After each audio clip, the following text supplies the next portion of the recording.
बिस्मिल्लाहिर्रहमानिर्रहीम। अस्सलाम वालेकुम नाज़रीन, आप देख रहे हैं प्रोग्राम सिटी एट 10 और मैं हूं आपकी मेज़बान अना यूसुफ। इस दुआ के साथ कि अल्लाह ताला हमारे लिए आसानियां पैदा करे और हमें आसानियां बांटने की तौफीक अता फरमाए।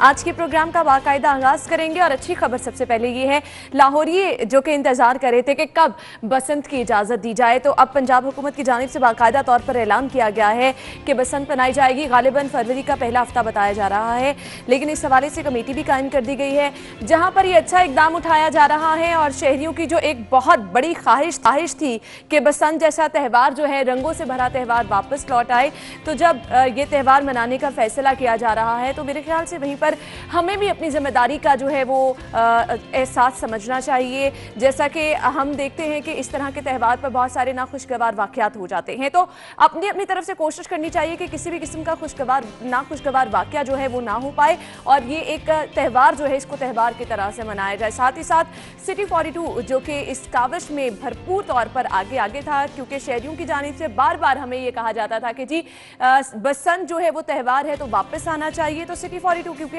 लाहौर की पहचान है, लाहौरियों का अपना चैनल है, तो हमने हमेशा आपके लिए आवाज़ उठाई, लेकिन साथ ही साथ ये भी कहा कि हम हैं सिर्फ और सिर्फ सेफ बसंत के हक में। और अब भी हम यही कह रहे हैं कि अगर बसंत मनाई जाए तो इसमें शहरियों को भी जो है बढ़ चढ़ कर हिस्सा लेना चाहिए, सेफ बसंत के लिए अपना किरदार अदा करना चाहिए। पहला सेगमेंट शामिल करेंगे टुडेज वेदर।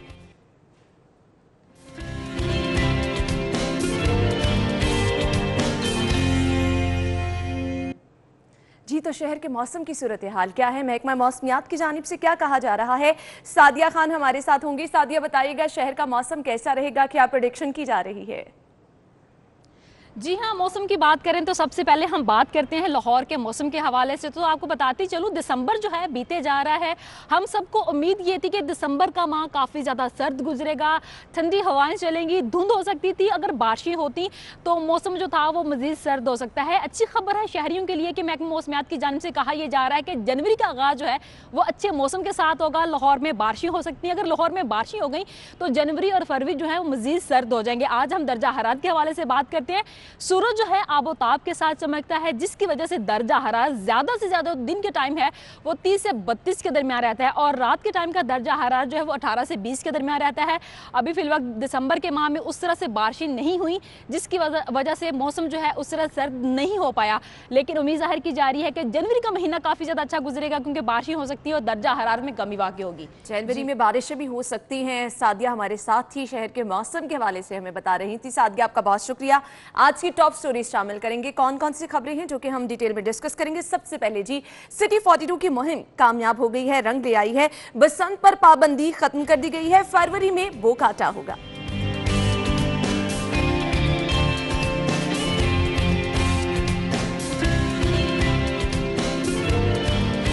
तालीम और सेहत के मंसूबों पर 1% कट लगाने का फैसला किया गया।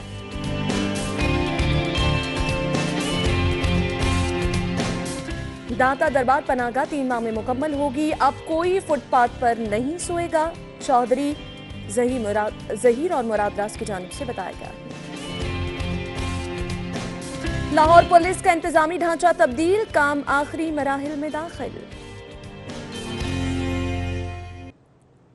ये है हमारी टॉप स्टोरीज, डिटेल में इनको डिस्कस करेंगे। हमारे साथ हमारे सीनियर रिपोर्टर मौजूद होंगे इरफान मलिक और उनके हमरा होंगे आसिफ जाफरी। उन्हें शो में खुशामदीद कहेंगे।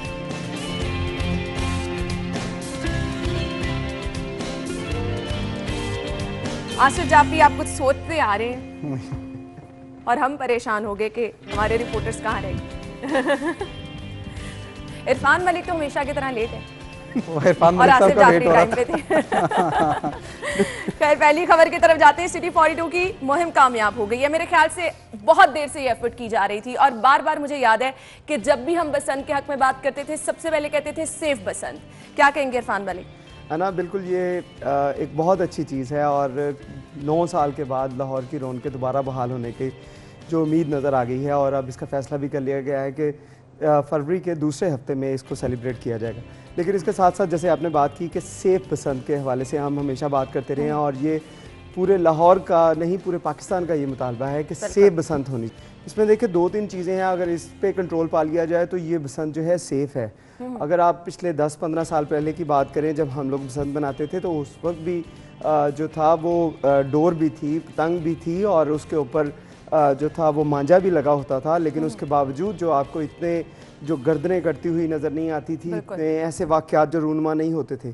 उसकी छोटी सी एक वजह थी कि तमाम जो डोर थी वो कॉटन की मदद से बनती थी, कॉटन का धागा उसके इस्तेमाल किया जाता था। लेकिन जब वक्त ने इसमें जिद्दत आई तो उसके अंदर पॉलिएस्टर जो है वो इस डोर के अंदर शामिल हो गया, जिसकी वजह से इसकी एक तो मजबूती बढ़ गई और इसका दूसरा जो नुकसान जो था वो ये था कि ये टूटता नहीं था और लोगों के गलों पे ये तलवार की तरह फिरना शुरू हो गया। और हमने देखा वो त्यौहार जो है वो फिर त्यौहार वो खूनी त्यौहार बन गया। बिल्कुल ऐसे ही। देखिए ये चीज़ बिल्कुल गलत है कि आप किसी एक बुरे काम को रोकने से आप जो अच्छी एक्टिविटी है उस तमाम को तमाम बंद कर दें। इसको बंद नहीं होना चाहिए। आप जो चीज़ें बुरी हैं इसके अंदर, जो जहाँ पे नकायस हैं उनको दूर करना चाहिए। इसका ये मकसद नहीं है कि आप पूरे का पूरा त्यौहार ही जो है उसको बंद करके रखते हैं। देखिए लाहौर के अंदर जैसे कि सबको मालूम है जो लाहौर के रहने वाले हैं, किस तरह इतना ज़बरदस्त जाफी साहब मुस्कुरा रहे हैं, मेरे ख्याल से उन्होंने अभी से बसंत की तैयारी भी शुरू कर दी।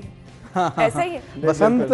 देखिए मुझे अच्छी तरह याद है, हमने इस पर कितने अरसे से कंपेन कर रहे हैं और एक जुमला आया था शहरियों की तरफ से कि बसंत हमारे खून में शामिल है लाहौरियों के। ये जुमला बोला गया था, कोई 4-5 साल पहले की बात है। मैं लाइव इट कर रहा था तो उसमें एक शख्स ने ये जुमला बोला था और वो जुमला मुझे समझ में आ गया। अपना बचपन याद आया, किस तरह हम जो है वो स्कूल से आने के बाद छत पे चढ़ जाते थे और पढ़ते थे, पढ़ते कम थे और फिर हमारी अम्मी हमारी जो है ना हमें मार मार के नीचे उतारती थी कि बस आ जाओ नीचे। अब धूप भी नहीं देखते थे और हत्ता तक के इरफान साहब छोटे होते ये होता था कि अगर बारिश हो रही है तो मोमी कागज से बना लेते थे कि मोमी कागज से पतंग बना लेते थे कि वो शापर की जो होती है उससे बन जाती थी पतंग, वो उड़ाई जाती थी। यानी कि बारिश भी जो है वो उसको इस शौक को रोक नहीं सकती थी। यहाँ पर एक चीज़ इरफान ने जो बताई है इसको मैं आगे बढ़ाऊंगा। देखिए इसमें एक कोड ऑफ कंडक्ट बनाना चाहिए। कोड ऑफ कंडक्ट क्या होगा? लाहौर में बसंत क्यों खराब हुई? जब आपने एक्स्ट्रा साइजेस के पतंगे लाना शुरू कर दी। हम जब उड़ाते थे तो मैं अगर उसी ज़बान में बात करूं जो लाहौर की ज़बान है, 1.5 तावा से ऊपर गुड्डा नहीं होता था। गुड्डा 1.5 तावा बड़े गुड्डे होते थे, लेकिन बात वही है कि जब बड़े 15 तावा जो 15 तावा को उड़ाने के लिए डोर वैसी चाहिए। उसके लिए पहले होता था कि 3-4 जो 2-3 जो थी वो डोरें उसको इकट्ठा करके फिर वो पतंग जो उड़ाई जाती थी।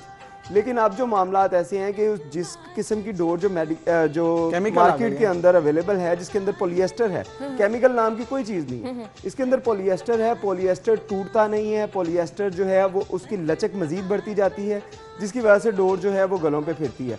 आप देखें कि लाहौर के अंदर जो पहले कॉटन की डोर इस्तेमाल की जाती थी, उसमें जब किसी जगह के ऊपर डोर किसी जगह, तब भी जो है वो पतंगे करती थी, तब भी डोर सड़कों के ऊपर आती थी, तब भी जो है वो इस तरह के मामला थे, लेकिन उसमें जाने नहीं जाती थी। उसकी वजह ये जैसे लगी वो अगर साथ आपके टच होती थी तो उसको वो टूट जाती थी आपके जो वजन से, स्पीड से। और इसके साथ साथ आप देखिए शहर के अंदर तब दरख्त भी बहुत थे। फिर शहर के अंदर जो तारों का निज़ाम था, तारें आपकी दोनों साइडों पे थी, रोड के दोनों तरफ में तारें थी, जिनकी वजह से वो पूरा बैलेंस जो था रहता था, डोर ज़मीन पे नहीं आ पाती थी। लेकिन अब ये चीज़ें जो हैं इनको ऊपर भी जो कंट्रोल करना चाहिए, ये चीज़ें ख़त्म हो गई। अब डोर जब ज़मीन पे आती है तो वो मोटरसाइकिल सवार के गर्दनों के ऊपर चढ़ती है।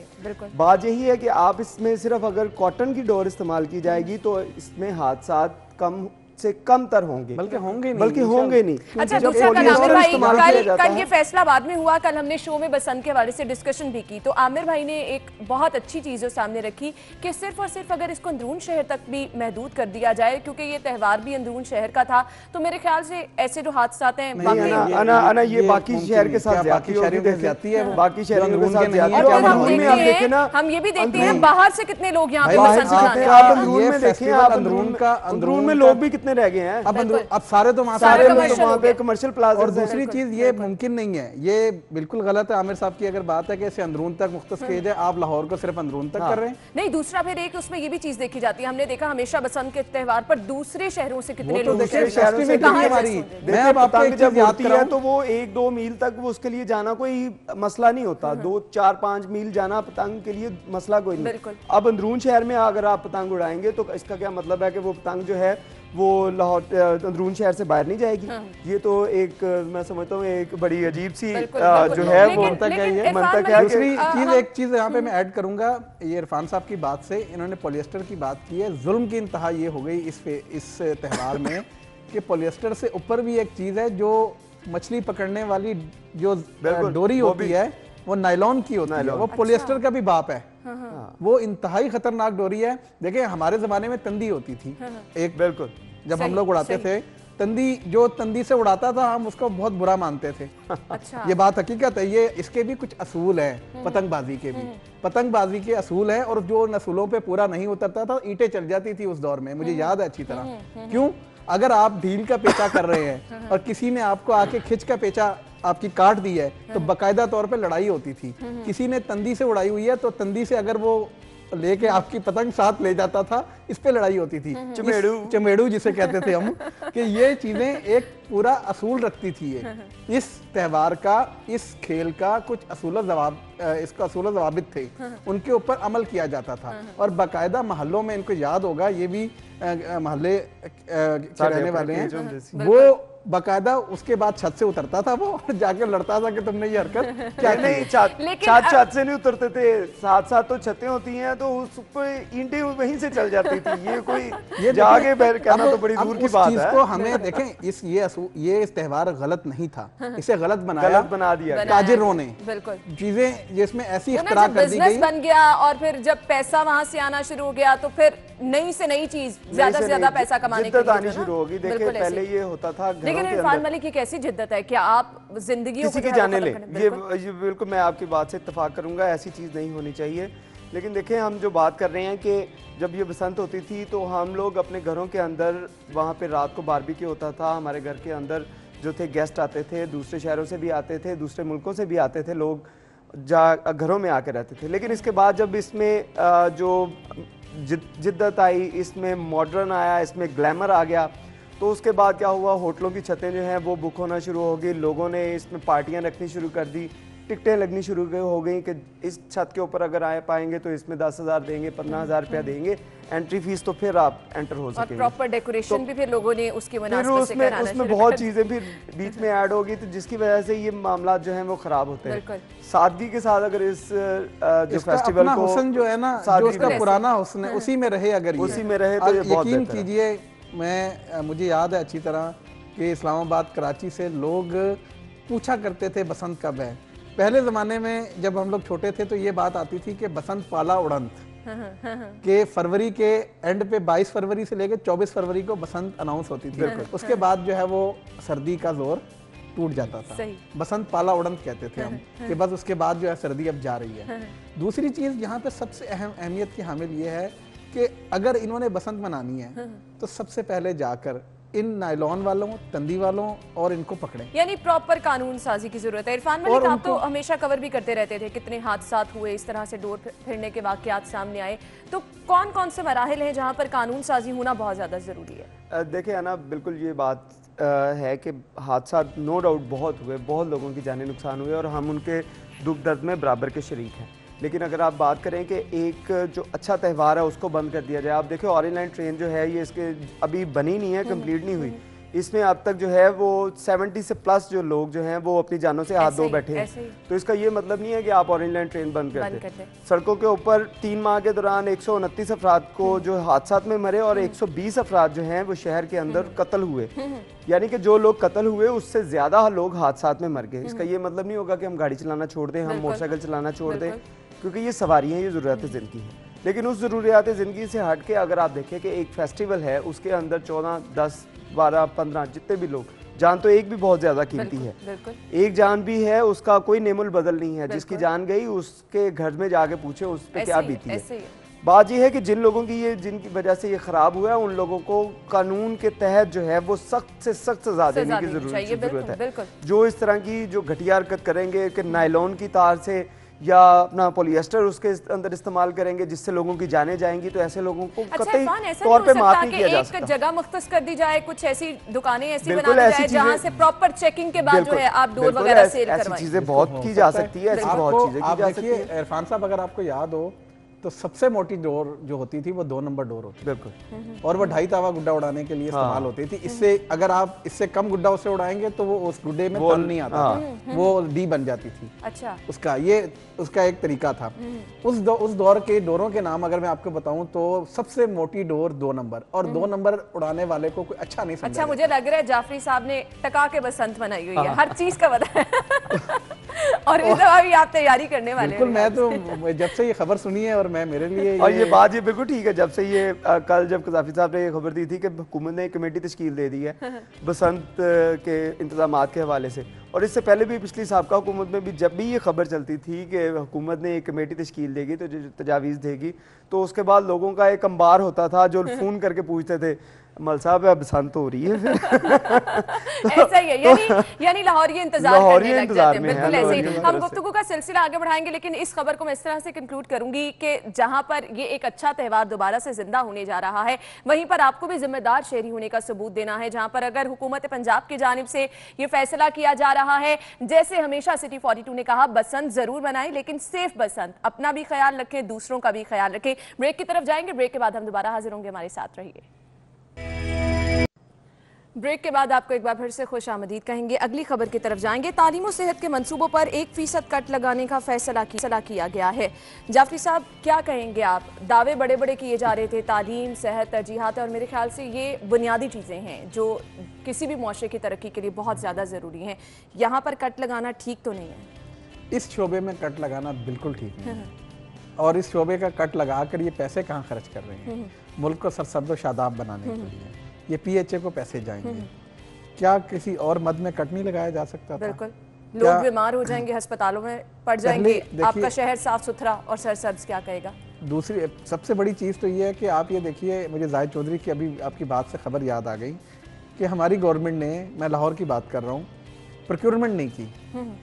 जनवरी में अद्वियात की शदीद किल्लत का सामना होगा। सरकारी ये जो क्लिनिक्स हैं और फिल्टर क्लिनिक हैं जो छोटे देहातों में हैं, वो जो दही मराकज़ हैं, वहाँ पर ये नहीं हुआ, और ऊपर से आप कट लगा रहे हैं। 1% कट आपको 1% लग रहा है, लेकिन अगर सेहत का बजट 20 अरब रुपए है तो 1% के हिसाब से इसका 20 करोड़ रुपए बनेगा। तो ये कहीं ना कहीं तो इसका असर होगा। बिल्कुल, कहीं ना कहीं नहीं, बल्कि अभी हम अस्पतालों की, इरफान मलिक, अगर सूरत हाल देखने, अद्वियात नहीं है, मरीज बेचारे रुल रहे हैं, तालीम का मैदान भी आपके सामने, स्कूलों में, सरकारी स्कूलों में क्या सूरत हाल है, और अगर इस पर कट लगा दिया जाएगा तो इसके बाद क्या होने वाला है? बिल्कुल ना, ये बात तो बिल्कुल ठीक है कि जब हमारी प्रायोरिटी में ये चीज़ें नहीं हैं कि हमने सेहत के ऊपर काम करना है, हमने तालीम के ऊपर काम करना है, हम बातें तो बहुत करते रही।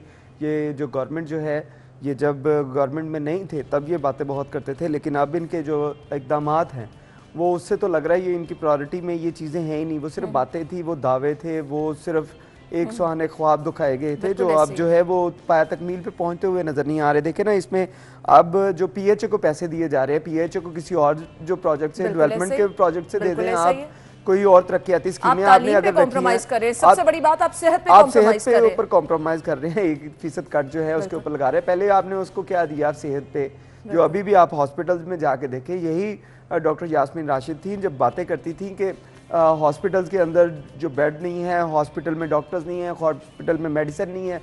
तो अब इनकी दौरे हुकूमत में अब 6 माह तो होने वाले हैं इनको। अब इसके दौरान अब तक क्या किया गया, हॉस्पिटल में कितनी बेहतरी आई?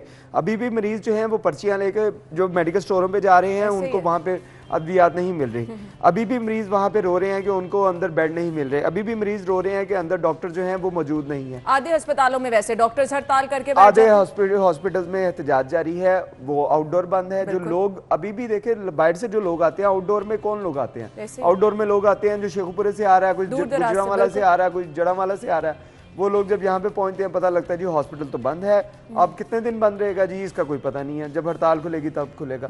तो लोग कितने सफर हो रहे हैं, ऊपर से आप पीएचए को देके ये सारी चीजें करवा रहे हैं। पीएचए की तरफ से अभी तक जो काम किया गया वो कौन सा, उसमें शहर की खूबसूरती में इजाफा किया गया।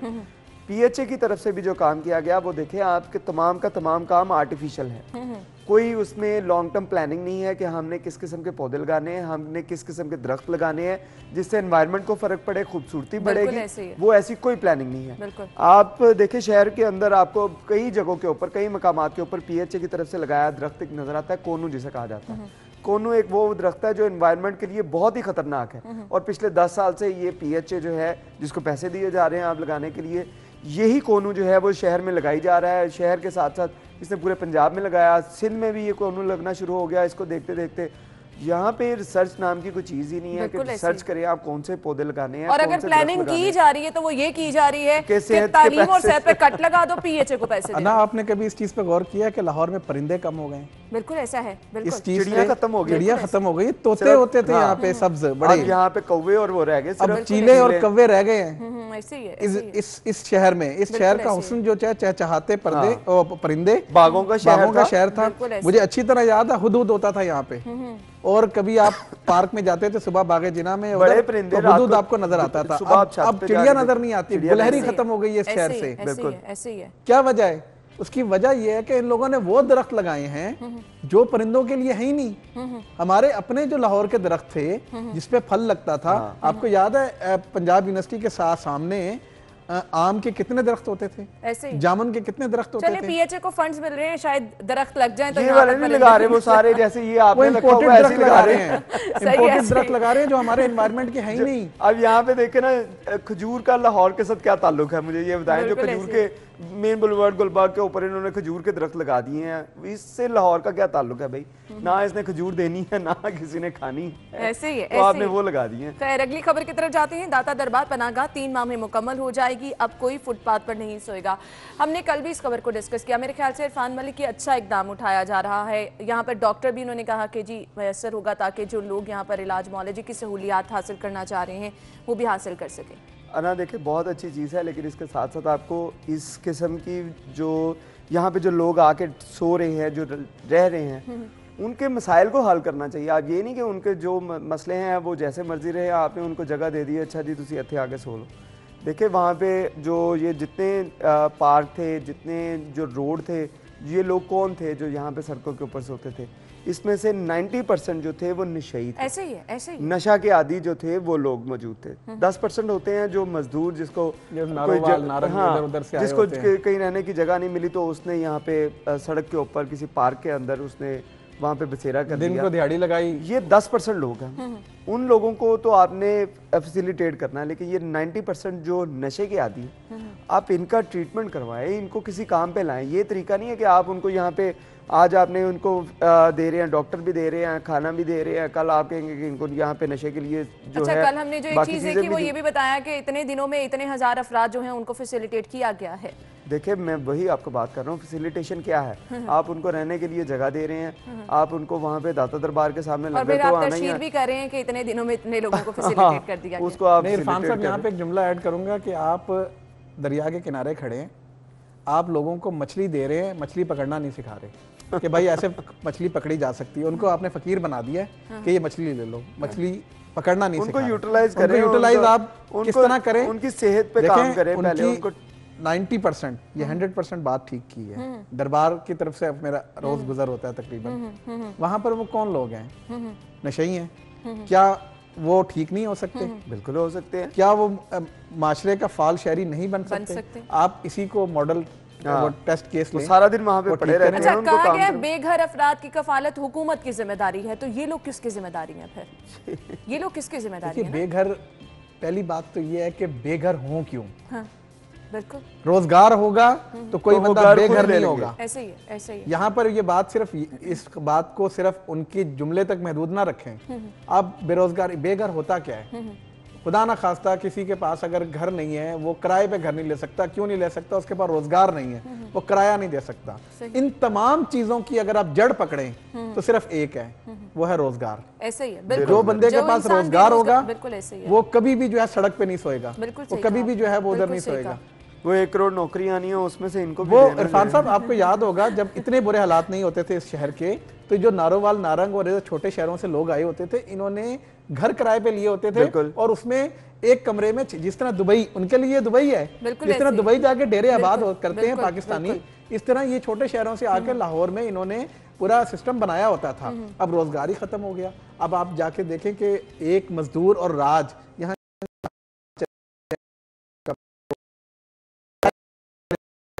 एक गाड़ी वाला रुकता है, काम एक बंदा चाहिए होता है, और उसके ऊपर जब झमघट्टा लगता है वो तकरीबन 50-60 लाख होते हैं, और हर एक की हसरत आस होती है कि वो इसको 500 रुपए 1000 रुपए वाली दिहाड़ी आज मिल जाए। अच्छा इरफान मलिक, जैसा कि अभी ये सूरत हाल हम देख रहे हैं कि इतने दिनों में, कल बताया गया इतने हजार लोगों को फैसिलिटेट कर दिया गया, अगर इस तरह से यहाँ पर लोगों की तादाद हर रोज बढ़ती जाएगी तो मेरे ख्याल से ये ज्यादा देर नहीं चल सकेंगे। बिल्कुल ऐसे ही है, हम वही बात कर रहे हैं। आपने जैसे दाता दरबार में लोगों को जो लंगर मिल रहा है, वहाँ पे सोने के लिए जगह भी दे रहे हैं। अब वहाँ पे होता ये है कि आपको वहाँ पे सोने नहीं देते मस्जिद के अंदर या बाहर, जो दाता दरबार के, तो वो लोग उठ के जो सामने आ जाएंगे, इनको आपने यहाँ पे रहने की जगह भी देनी है, आपने सोने की जगह भी देनी है, खाना भी देना।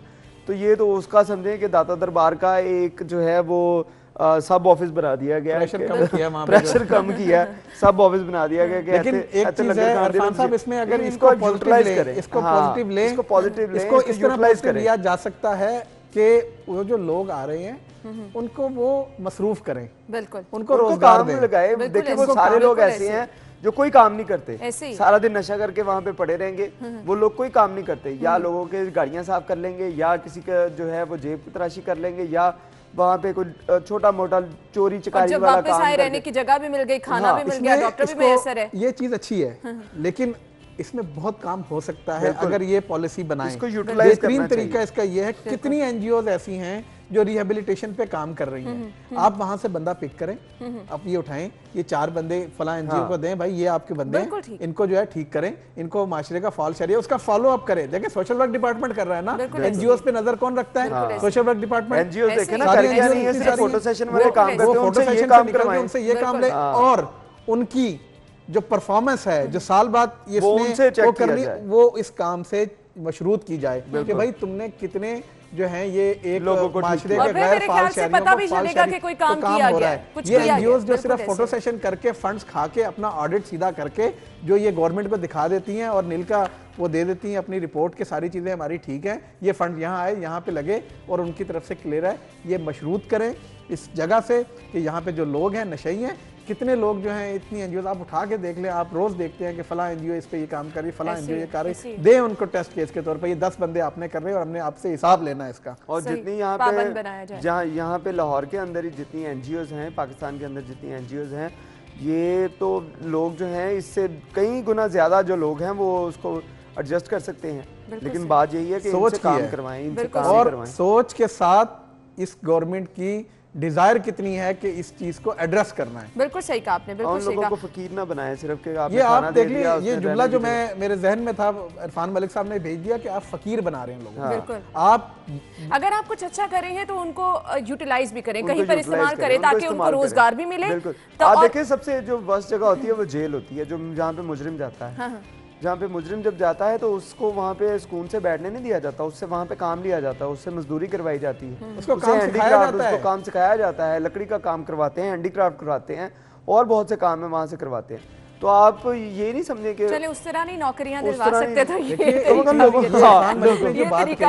इरफान मलिक ने ये बात कही है, इसके पीछे एक बहुत बड़ी लॉजिक है। वो लॉजिक क्या है? एक आदमी अगर अपनी 8 साल की जेल काट के बाहर आया है, उसके हाथ में या हुनर है, बिल्कुल ऐसे, वो बाहर आके दोबारा चोरी करे, क्या करेगा? अगर 8 साल बाद वो आएगा, एटलीस्ट उसको काम की आदत पड़ चुकी है, उसको काम की आदत पड़ चुकी होगी, उसको हुनर आ चुका होगा, उसके हाथ में हुनर होगा, वो अपना काम स्टार्ट कर सकता है, वो अपनी गुनाह की अजाला कराया पाकिस्तान के कानून के मुताबिक कि वो अपनी वो भुगत आया जो उसको सजा मिली है। अब वो शहरी है, उसको उतना ही राइट है जितना मुझे है। बिल्कुल सही कहा, बिल्कुल सही कहा। अगली खबर की तरफ जाते हैं। लाहौर पुलिस का इंतजामी ढांचा तबदील, काम आखिरी मराहिल में दाखिल हो रहा है, क्या कहेंगे इरफान मलिक? देखिए ना, अब लाहौर पुलिस जो है तजर्बाती फेज जो है इसके पहले भी शुरू थे, अब एक और तजर्बा करने की सोची जा रही वो है। तजर्बात का नतीजा आपको नजर भी आ रहा है? तजर्बात का नतीजा भी नजर आ रहा है कि लाहौर के अंदर जो जराइम का ग्राफ है वो 37% जो है वो बढ़ चुका है पिछले साल की निस्बत। इस और साल ये इंटरम सेटअप से ये सूरत हाल है और अब मतलब वर्स्ट सूरत हाल बहुत ही जो है वर्स्ट कंडीशन है। लेकिन जो पुलिस अफसरान हैं उनको इन चीज़ों की कोई परवाह नहीं है कि लोग लूट रहे हैं, लोगों के जानो माल का तहफ़्फ़ुज़ नहीं हो रहा। हम इतनी बड़ी बड़ी सैलरीज ले रहे हैं, इतना बजट ले रहे हैं। अब 11 अरब रुपए का बजट है सिर्फ लाहौर पुलिस का, जो आइंदा जो है वो बढ़ने जा रहा है, उसको बढ़ाया जा रहा है। ये नहीं होगा कि उसमें कमी आएगी। 12, 13, 14 अरब रुपया जब आप सालाना ले रहे हैं तो उसका कुछ इनपुट भी दें, उसका काम भी तो करके दिखाएं, उसको कम से कम हलाल करके दिखा लें। बिल्कुल ये बात जी बिल्कुल ठीक है कि उसको हलाल करके दिखाएं, वो उसको हराम ना खाएं, आपको सैलरी मिलती है। मुझे याद है पिछले दिनों आप ही की एक रिपोर्ट थी कि कितने पुलिस एहलकार पहले थे और कितने अब जो हैं वो तादाद कितनी है। देखें खान साहब, एक चीज़ अगर आपको याद हो, क्या वजह थी पिछले दौर में क्राइम 37% कम था? उसकी वजह ये थी कि काफ़ी अरसे से लोग जो थे वो यहाँ पे तैनात थे। SHO जो है वो इलाके को जानते थे, पुराने लोग थे, उनको अपने इलाके में लोगों के साथ नो हाउ थी। अब मैं जिस इलाके में रहता हूँ वहाँ पे अगर SHO को पता हो कि इस इलाके में इरफान मलिक, आसिफ जाफरी, अना यूसुफ और कौन कौन लोग रहते हैं, तो हम लोग भी उससे इन टच रहेंगे। हम भी उसे बताएंगे कि यार ये बंदा जो है ये आजकल थोड़ा सा करप्ट हमें लग रहा है, इसके पास पैसा भी आ गया, पिस्तौल भी लेके फिर रहा है, 125 भी इसके पास नया है, हम उसको चेक करवाएंगे। जब उसको चेक करते हैं तो अगर वो क्रिमिनल है तो वो पकड़ा जाता है। लेकिन आप जो नए इन्होंने जो इंटरम सेटअप के दौरान जो नए इन्होंने SHOs लगा दिए दूसरे शहरों से लाके, आप जो बंदा लाहौर का है ही नहीं, उसको ना पता है कि अगर वारदात जो है वो चुंगी में होगी, वो यही सोचता रहे मेरे इलाके चुंगी कितने वो हुदूद का जो है हम तनाज़ा देखने लग जाते हैं। वो बेचारा ऐसी टेंशन में रहे कि उसे पता ही ना लगे कहाँ पे। तो इस वजह से भी जो जराइम बढ़ा। फिर उसके साथ साथ ये भी था कि जो पुलिस अफसरान थे उनमें ये चीज़ थी कि वो इनमें एहसास था शहरियों का कि हमने शहरियों की जानो माल का तहफ़्फ़ुज़ करना है, ये हमारी जिम्मेदारी है। इस वजह से ही हमें गवर्नमेंट ने यहाँ पे ये जिम्मेदारी दी और हमें सैलरीज दी जाती हैं। लेकिन अब जो हालात हैं, आप जो पुलिस इरफान मलिक, वक्त कम है, मुझे सिर्फ ये बता दें ये जो इंतजामी ढांचा तब्दील किया जा रहा है, कोई बेहतरी की उम्मीद है या नहीं? ना अगर मैं आपको सच बताऊं तो इसमें अभी भी कोई बेहतरी नहीं है। आपको वैसे ही नजर आएगा जो हालात पहले थे। लोग बिजी डू नथिंग वाला काम। ये चीजें हैं कि हर बंदा ये कह रहा है कि मैं बहुत सियाना, मैं आके ये करना है। हर बंदा जो नया ऑफिसर आता है उसकी यही होती है कि मैं कुछ ना कुछ नया करके दिखा दूं, ताकि लोग कहें कि नहीं इसने बड़ा काम किया और कागजों में भी लिखा जाए जी कुछ नया आया और वो काम करे, कुछ दिखा। अच्छा, एक चीज़ है ना यहाँ पे मैं ज़रूर बात कहूँगा कि बहुत सारी खामियाँ होंगी शहबाज शरीफ में, लेकिन पुलिस को खौफ था उसका। बिल्कुल ऐसे ही है। अब तो पुलिस डरती नहीं है, बिल्कुल ऐसे उसका खौफ था। तब ये वजह थी कि पुलिस को पता था कि हमारा किबला एक ही है, जो अगर शहबाज शरीफ है तो हमें इसके पीछे जाना है, इसने पकड़ना है। अब दरअसल सूरत हाल ये है कि मेरी कुछ दिन पहले एक RPO से बात हो रही थी, तो वो मुझे क्या बता रहे थे कि पहले तो चले एक वजीर आला था, हमें पता है इनके साथ चलना है। अब तो MNA MPS जो हैं एक तो वो नहीं संभाले जा रहे, दूसरा जो MNA MPA की सीट के ऊपर लड़के PTI से हार गए हैं वो नहीं संभाले जा रहे, वो भी अपने आप को वजीर आला ट्रीट करते हैं। तो हम किस की सुने? तो यही वजह है कि इतने सारे लोग भी बैठ गए हैं, शहरी फिर भी परेशान नजर आ रहे हैं। खैर, बहुत शुक्रिया इरफान मलिक आपका भी, आसिफ जाफरी आपका भी। नाज़रीन, एक ब्रेक की तरफ जाएंगे जिसके बाद हम दोबारा हाजिर होंगे, हमारे साथ रहिएगा।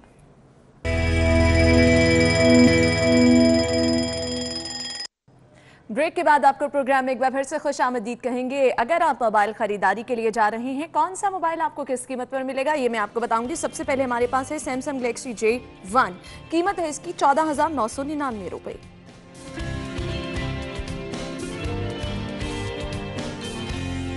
सैमसंग गैलेक्सी A6 42,899 रुपए में ये खरीद सकते हैं आप।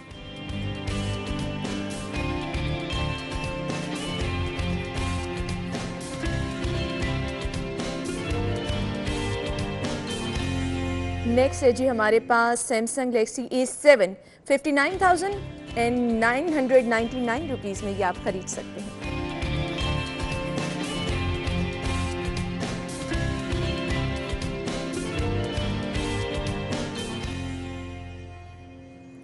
नेक्स्ट है जी सैमसंग गैलेक्सी नोट 8 89,999 रुपीज़ में ये भी आप खरीद सकते हैं।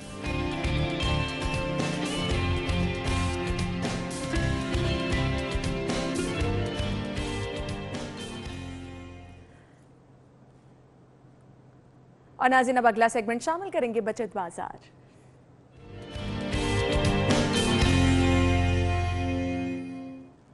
सेल्स कहां लगी है, सबसे पहले आपको ये बताएंगे। जी तो नाज़रीन सबसे पहले सेल में आपको बताते चलूँ, स्टोन एज पे आप जा सकते हैं। फ्लैट यहाँ पर 60% ऑफ है, यहाँ पर आप जाकर सेल से भरपूर फायदा उठा सकते हैं। हैंगटन है जहाँ पर फ्लैट 30% एंड 50% ऑफ है, यहाँ पर भी आप जा सकते हैं, सेल से भरपूर फायदा उठा सकते हैं।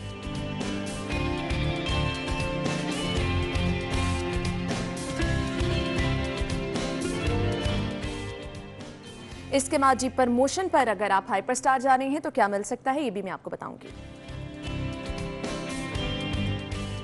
यंग्स मायनीज हैं, ये आप खरीद सकते हैं। रिटेल प्राइस है इसकी 260 रुपीज़ और प्रमोशनल प्राइस है 229 रुपीज़, यानी 31 रुपए इस पर आप बचा सकते हैं। इसके बाद जी है कोलगेट, इसकी रिटेल प्राइस 55 रुपए 139 रुपीज़ में आप खरीद सकते हैं। 60 रुपए इस पर भी आप बचा सकते हैं।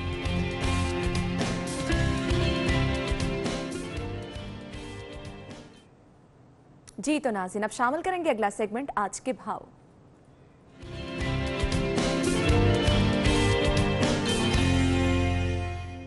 तौकीर से हम जानेंगे मार्केट में सब्जियों की कीमतें। जी तौकीर बताइएगा।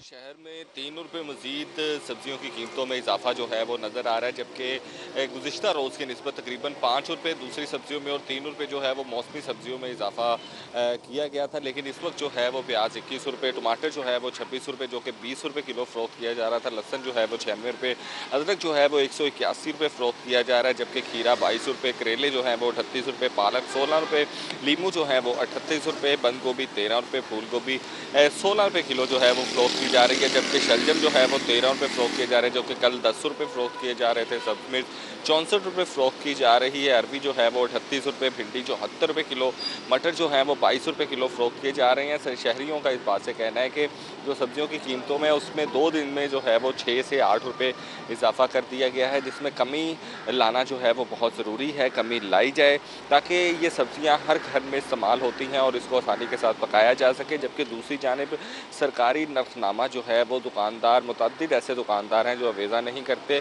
उनको भी पाबंद किया जाए कि वो अपनी दुकानों पर सरकारी नर्फनामा अवेज़ा करें ताकि यहाँ पर आने वाले ख़रीदार आसानी के साथ अपनी सब्जियों की कीमतें जान सकें और सब्जियाँ खरीद सकें। ठीक है तौकीर, आपका बहुत शुक्रिया, आप हमारे साथ मौजूद थे और सब्जियों की कीमतें बता रहे थे। आगे बढ़ेंगे मीट रेट्स में आपको बताऊंगी। जी तो नाज़रीन अगर आप जा रहे हैं ज़ेनिथ शॉप पर तो यहाँ पर बीफ पर केजी आप खरीद सकते हैं 520 रुपये में। बीफ मिन्स आप यहाँ से खरीद सकते हैं 690 रुपये में। इसके बाद जी मटन यहाँ से आप पर केजी खरीद सकते हैं 1288 रुपये में और मटन मिन्स यहाँ से आप पर केजी खरीद सकते हैं 1860 रुपये में। इसके बाद चिकन के रेट में आपको बताती चलूँ, जिंदा मुर्गी 150 रुपये में आप खरीद सकते हैं, इसका बना हुआ गोश्त 218 रुपये में खरीद सकते हैं।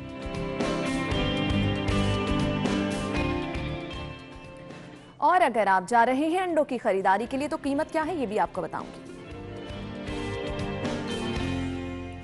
जी अगर आप रिटेल प्राइस जानना चाह रहे हैं 104 रुपये दर्जन है अंडे, और इसके बाद होलसेल से खरीदारी के लिए जा रहे हैं 102 रुपये दर्जन यहाँ से आप अंडे खरीद सकते हैं। और इसी तरह अगर आप गोदमे पे जा रहे हैं तो यहाँ से 103 रुपये दर्जन आप अंडे खरीद सकते हैं।